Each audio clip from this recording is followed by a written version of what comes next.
أعوذ بالله من الشيطان الرجيم. بسم الله الرحمن الرحيم. واذكروا الله في أيام معدودات، فمن تعجل في يومين فلا إثم عليه، ومن تأخر فلا إثم عليه لمن اتقى. واتقوا الله واعلموا أنكم إليه تحشرون. ومن الناس من يعجبك قوله في الحياة الدنيا ويشهد الله على ما في قلبه وهو ألد الخصام. وإذا تولى سعى في الأرض ليفسد فيها ويهلك الحرث والنسل، والله لا يحب الفساد. وإذا قيل له اتق الله أخذته العزة بالإثم فحسبه جهنم ولبئس المهاد. ومن الناس من يشري نفسه ابتغاء مرضات الله والله رؤوف بالعباد. يا أيها الذين آمنوا ادخلوا في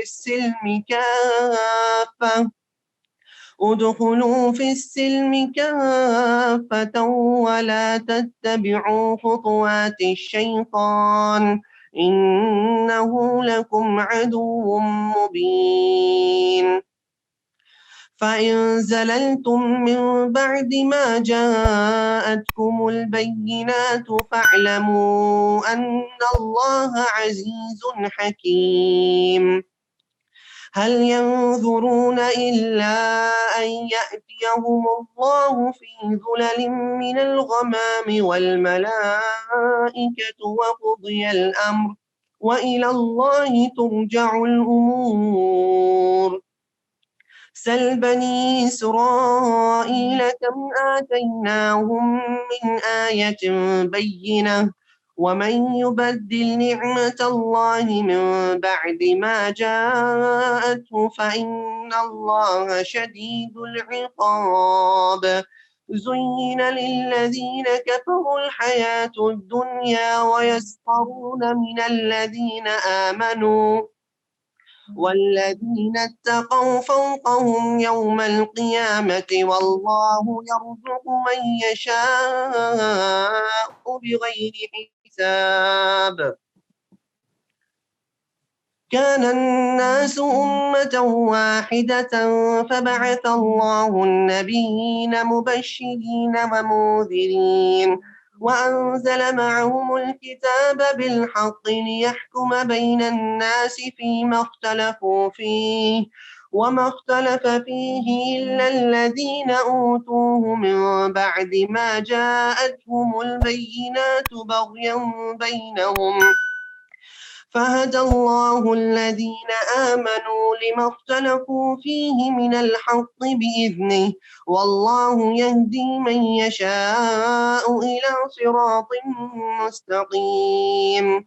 أم حسبتم أن تدخلوا الجنة ولما يأتكم مثل الذين خلوا من قبلكم مستهم البأساء والضراء وزلزلوا حتى يقول الرسول والذين آمنوا معه متى نصر الله، ألا إن نصر الله قريب. يسألونك ماذا ينفقون قل ما أنفقتم من خير فللوالدين والأقربين واليتامى والمساكين وابن السبيل، وما تفعلوا من خير فإن الله به عليم.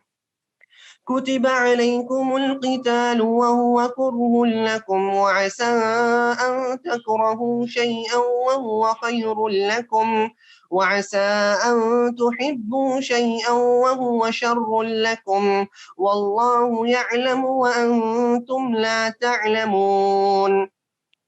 يسألونك عن الشهر الحرام قتال فيه قل قتال فيه كبير وصد عن سبيل الله وكفر به والمسجد الحرام وإخراج أهله منه أكبر عند الله والفتنة أكبر من القتل ولا يزالون يقاتلونكم حتى يردوكم عن دينكم إن استطاعوا ومن يرتد منكم عن دينه فيمت وهو كافر فأولئك حبطت أعمالهم في الدنيا والآخرة وأولئك أصحاب النار هم فيها خالدون إن الذين آمنوا والذين هاجروا وجاهدوا في سبيل الله أولئك يرجون رحمة الله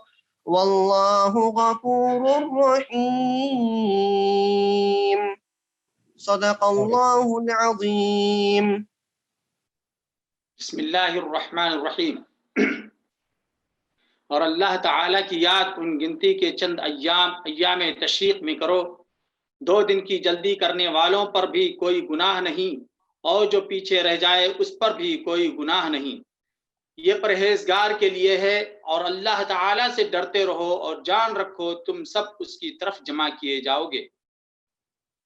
بعض لوگوں کی دنیاوی غرض کی باتیں آپ کو خوش کر دیتی ہیں اور وہ اپنے دل کی باتوں پر اللہ کو گواہ کرتا ہے، حالانکہ دراصل وہ زبردست جھگڑالو ہے. جب وہ لوٹ کر جاتا ہے تو زمین پر فساد پھیلانے کی اور کھیتی اور نسل کی بربادی کی کوشش میں لگا رہتا ہے اور اللہ تعالیٰ فساد کو ناپسند کرتا ہے.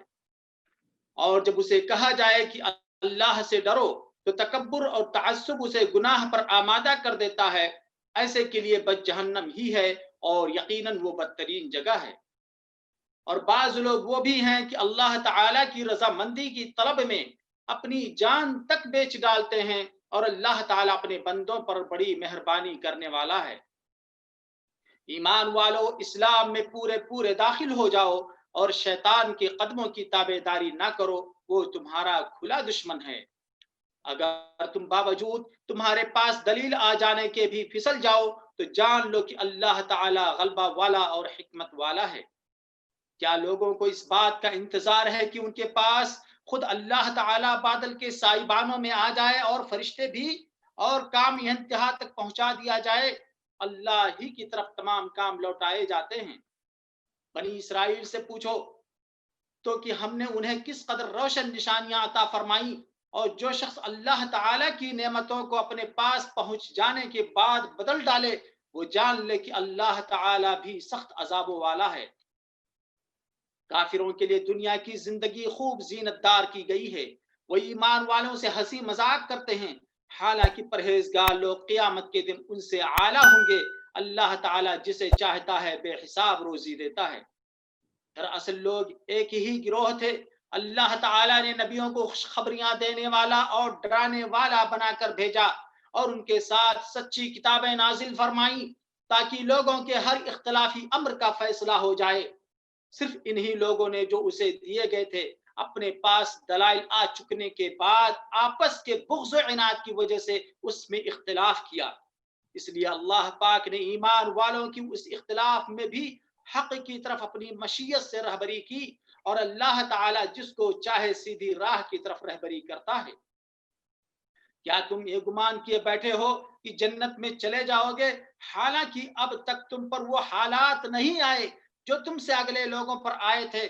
انہیں بیماریاں اور مصیبتیں پہنچی اور وہ یہاں تک جھنجھوڑے گئے کہ رسول اور ان کے ساتھ کے ایمان والے کہنے لگے کہ اللہ کی مدد کب آئے گی؟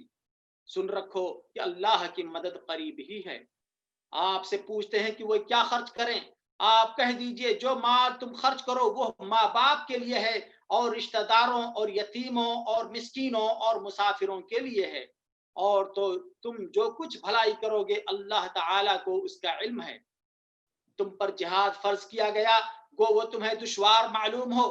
ممکن ہے کہ تم کسی چیز کو بری جانو اور دراصل وہی تمہارے لیے بھلی ہو، اور یہ بھی ممکن ہے کہ تم کسی چیز کو اچھی سمجھو حالانکہ وہ تمہارے لیے بری ہو، حقیقی علم اللہ ہی کو ہے، تم محض بے خبر ہو۔